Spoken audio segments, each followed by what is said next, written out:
विद्यार्थियों, इस वीडियो में हम देखेंगे कक्षा 9 से विज्ञान विषय अध्याय 3 परमाणु एवं अणु। साइंस एनसीईआरटी कक्षा 9 अध्याय 3 परमाणु एवं अणु अभ्यास में दिए गए सभी प्रश्नों के उत्तर। जितने सारे प्रश्न अभ्यास में दिए गए हैं उन सभी प्रश्नों के उत्तर हम यहाँ पर देखेंगे। तो देख लेते हैं हम अध्याय का पहला प्रश्न और उसका उत्तर। अभ्यास का पहला प्रश्न है 0.24 ग्राम ऑक्सीजन एवं बोरॉन युक्त यौगिक के नमूने में विश्लेषण द्वारा यह पाया गया कि उसमें 0.096 ग्राम बोरॉन एवं 0.144 ग्राम ऑक्सीजन है। उस यौगिक के प्रतिशत संगठन का भारात्मक रूप में परिकलन कीजिए। इसका उत्तर यहाँ पर देख लेते हैं। नमूने का द्रव्यमान बराबर 0.24 ग्राम, ऑक्सीजन का द्रव्यमान बराबर 0.144 ग्राम और बोरॉन का द्रव्यमान बराबर 0.096 ग्राम यहाँ पर दिया गया है। ऑक्सीजन का प्रतिशत, ऑक्सीजन का द्रव्यमान बटे नमूने का द्रव्यमान गुणा 100 बराबर होगा। ऑक्सीजन का द्रव्यमान दिया गया है 0.144 ग्राम और नमूने का द्रव्यमान दिया गया है 0.24 ग्राम। इसमें गुणा हम 100 का करेंगे तो ऑक्सीजन का प्रतिशत प्राप्त हो जाता है 60%। बोरॉन का प्रतिशत, बोरॉन का द्रव्यमान बटे नमूने का द्रव्यमान, इसमें गुणा 100 का कर देंगे तो बोरॉन का द्रव्यमान है 0.096 ग्राम बटे 0.24 ग्राम। इसमें गुणा 100 का जैसे ही करते हैं तो हमें बोरॉन का प्रतिशत प्राप्त हो जाता है 40%। प्रश्न क्रमांक 2, 3 ग्राम कार्बन 8 ग्राम ऑक्सीजन में जलकर 11 ग्राम कार्बन डाइऑक्साइड निर्मित करता है। जब 3 ग्राम कार्बन को 50 ग्राम ऑक्सीजन में जलाएंगे तो कितने ग्राम कार्बन डाइऑक्साइड का निर्माण होगा। आपका उत्तर रासायनिक संयोजन के किस नियम पर आधारित होगा। इसका उत्तर होगा C+O2 = CO2। कार्बन यहाँ पर 12 ग्राम है, ऑक्सीजन 32 ग्राम है तो कार्बन डाइऑक्साइड 44 ग्राम होगी। कार्बन और ऑक्सीजन के भार का अनुपात बराबर 12:32 अर्थात 3:8 अर्थात 3 ग्राम कार्बन 8 ग्राम ऑक्सीजन के साथ संयोग कर 11 ग्राम कार्बन डाइऑक्साइड बनाएगा। जब 3 ग्राम कार्बन को 50 ग्राम ऑक्सीजन में जलाएंगे तो भी यह केवल 8 ग्राम ऑक्सीजन के साथ संयोग करेगा और 11 ग्राम कार्बन डाइऑक्साइड बनेगा, जबकि 42 ग्राम ऑक्सीजन शेष बचा रहेगा। यह उत्तर स्थिर अनुपात के नियम पर आधारित है। यहाँ उत्पाद अभिकारकों का अनुपात निश्चित रहता है, अतः यह उत्तर स्थिर अनुपात के नियम पर आधारित है। अगला प्रश्न है बहुपरमाणु आयन क्या होते हैं, उदाहरण दीजिए। तो इसका उत्तर होगा परमाणुओं का ऐसा समूह जिन पर नेट आवेश विद्यमान हो उसे बहुपरमाणु आयन कहते हैं, जैसे फास्फेट आयन, सल्फेट आयन और कार्बोनेट आयन। इन पर हम देख रहे हैं नेट आवेश विद्यमान है, जैसे PO4 फास्फेट आयन, इस पर 3- आयन और सल्फेट आयन SO4 2- आवेश और कार्बोनेट आयन CO3 2- आवेश पर विद्यमान है। इस प्रकार से बहुपरमाणु आयन क्या होते हैं हमने देखा। अब हम देखते हैं अगले प्रश्न का उत्तर। अगला प्रश्न है निम्नलिखित के रासायनिक सूत्र लिखिए। यहाँ पर magnesium chloride, calcium chloride, copper nitrate, aluminium chloride और कैल्शियम कार्बोनेट के रासायनिक सूत्र लिखना है, जो हम यहाँ पर देख रहे हैं। मैग्नीशियम क्लोराइड का रासायनिक सूत्र होगा MgCl2, कैल्शियम क्लोराइड का होगा CaCl2, कॉपर नाइट्रेट का रासायनिक सूत्र होगा CuNO3 2, एल्यूमिनियम क्लोराइड का होगा AlCl3 और कैल्शियम कार्बोनेट का रासायनिक सूत्र CaCO3 होगा। अब देखेंगे अगले प्रश्न का उत्तर। प्रश्न है निम्नलिखित युग्कों में विद्यमान तत्वों का नाम दीजिए।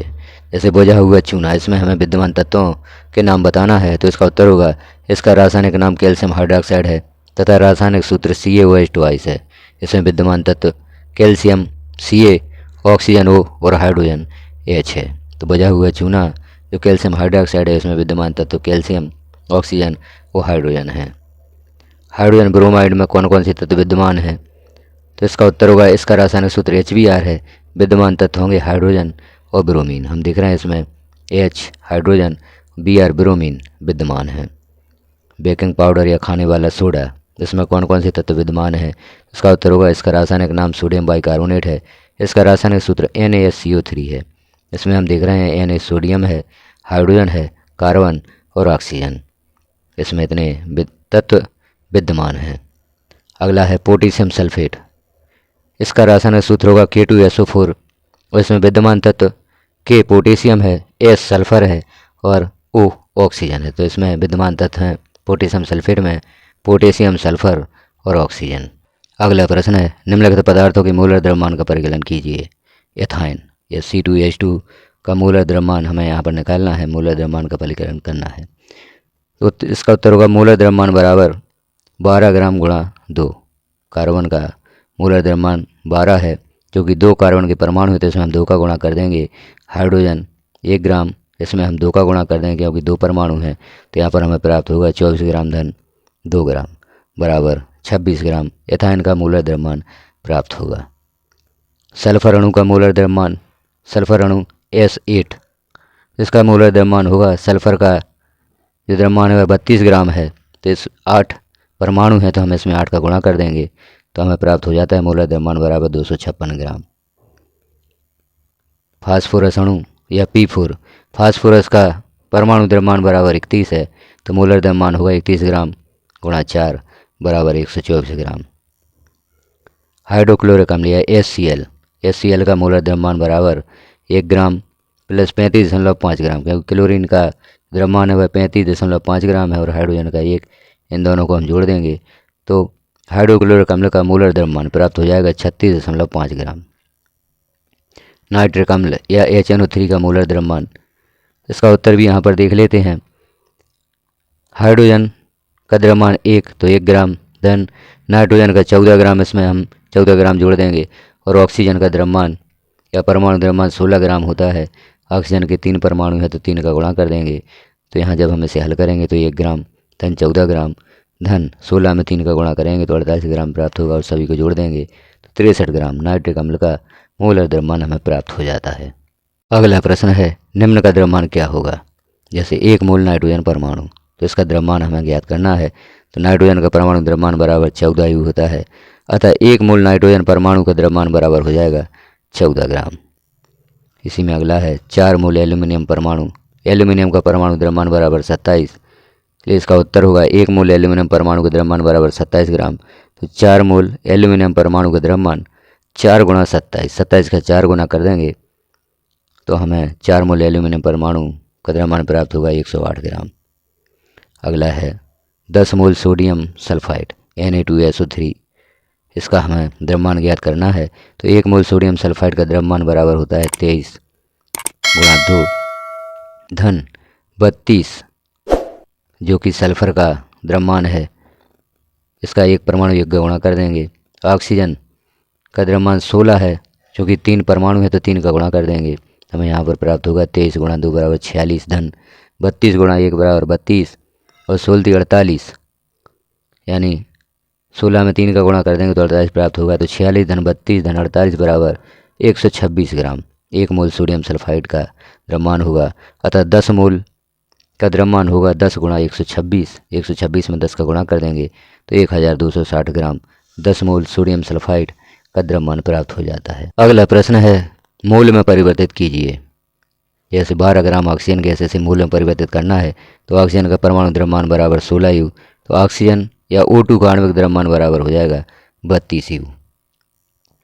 1 मोल ऑक्सीजन गैस का द्रव्यमान बराबर 32 ग्राम, तो मोलों की संख्या बराबर पदार्थ का द्रव्यमान बटे मोलर द्रव्यमान। पदार्थ का द्रव्यमान है 12 ग्राम और मोलर द्रव्यमान है 32 ग्राम, तो 1 मोल ऑक्सीजन गैस का द्रव्यमान बराबर 0.375, यहाँ पर मोलों की संख्या प्राप्त हो जाती है। अब यहाँ पर 20 ग्राम जल को मोलों में परिवर्तित करना है। जल का सूत्र है H2O, इसका आणविक द्रव्यमान बराबर हाइड्रोजन का द्रव्यमान 1 है, 2 परमाणु तो इसमें 2 का गुणा कर देते हैं धन ऑक्सीजन का परमाणु द्रव्यमान 16 है, इसे जोड़ देते हैं, हमें प्राप्त हो जाता है 2 धन 16 बराबर 18 U। 1 मोल जल का द्रव्यमान बराबर 18 ग्राम प्राप्त हो जाता है। 1 मोल जल का द्रव्यमान बराबर 18 ग्राम, तो यहाँ मोलों की संख्या होगी पदार्थ का द्रव्यमान बटे मोलर द्रव्यमान बराबर पदार्थ का द्रव्यमान है 20 ग्राम, मोलर द्रव्यमान है 18 ग्राम, तो यहाँ मोलों की संख्या होगी 1.11। 22 ग्राम कार्बन डाइऑक्साइड, इसे भी मोल में परिवर्तित करना है, तो यहाँ पर कार्बन का परमाणु द्रव्यमान 12 है, इसमें हम ऑक्सीजन का परमाणु द्रव्यमान जोड़ देते हैं। ऑक्सीजन के 2 परमाणु हैं, 2 का गुणा कर देते हैं तो हमें प्राप्त होता है 12 धन 16 दूनी 32 बराबर 44 U।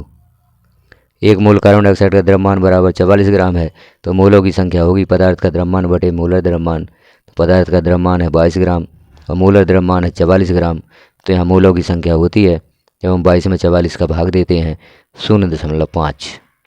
अगला प्रश्न है निम्न का द्रव्यमान क्या होगा। 0.2 मोल ऑक्सीजन परमाणु, इसका द्रव्यमान यहाँ पर ज्ञात करना है, तो ऑक्सीजन परमाणु का द्रव्यमान बराबर 16 U, 1 मोल ऑक्सीजन परमाणु का द्रव्यमान बराबर 16 ग्राम होगा। 0.2 मोल ऑक्सीजन परमाणु के द्रव्यमान बराबर 0.2 गुणा 16 ग्राम बराबर 3.2 ग्राम प्राप्त होता है 0.2 मोल ऑक्सीजन परमाणु का द्रव्यमान। अगला है 0.5 मोल जल अणु। तो H2O का आणविक द्रव्यमान होगा 1 गुणा 2, यानी हाइड्रोजन का परमाणु द्रव्यमान 1 है, 2 परमाणु थे 2 का गुणा कर देते हैं, ऑक्सीजन का परमाणु द्रव्यमान 16 है, 1 परमाणु है 1 का गुणा कर देते हैं तो हमें प्राप्त होता है 2-16 बराबर 18 U। 1 मूल जल का द्रव्यमान बराबर 18 ग्राम, इसलिए 0.5 मूल जल का द्रव्यमान बराबर 0.5 गुणा 18 ग्राम बराबर 9 ग्राम प्राप्त हो जाता है। अगला प्रश्न है 16 ग्राम ठोस सल्फर में सल्फर एसिड के अणुओं की संख्या का परिगणन कीजिए। तो इसका हल होगा सल्फर अणु S8 का आणविक द्रव्यमान बराबर होगा, क्योंकि सल्फर अणु का द्रव्यमान है 32, 8 परमाणु है तो इसमें हम 8 का गुणा करेंगे, बराबर हो जाएगा 256 U। सल्फर अणु का मोलर द्रव्यमान बराबर 256 ग्राम प्राप्त हुआ, तो मोलों की संख्या होगी पदार्थ का द्रव्यमान बटे मोलर द्रव्यमान बराबर पदार्थ का द्रव्यमान है 16 ग्राम और मोलर द्रव्यमान 256 ग्राम, तो मोलों की संख्या होगी 0.0625 और अणुओं की संख्या होगी मोलों की संख्या गुणा अवोगाद्रो संख्या। तो मोलों की संख्या है 0.0625 गुणा अवोगाद्रो संख्या जो नेतांक होता है वह 6.022 गुणा 10⁻23 की घात होता है। तो यहाँ उत्तर प्राप्त हो जाएगा हमें 3.76 गुणा 10⁻22 की घात। इस अध्याय का अगला प्रश्न और आखिरी प्रश्न अब हम यहाँ पर देख लेते हैं। तो प्रश्न है 0.051 ग्राम एल्यूमिनियम ऑक्साइड Al2O3 में एल्यूमिनियम आयन की संख्या का परिगणन कीजिए, जबकि एल्यूमिनियम का परमाणु द्रव्यमान बराबर 27 यहाँ पर दिया गया है। तो इस प्रश्न का उत्तर देखेंगे आगे।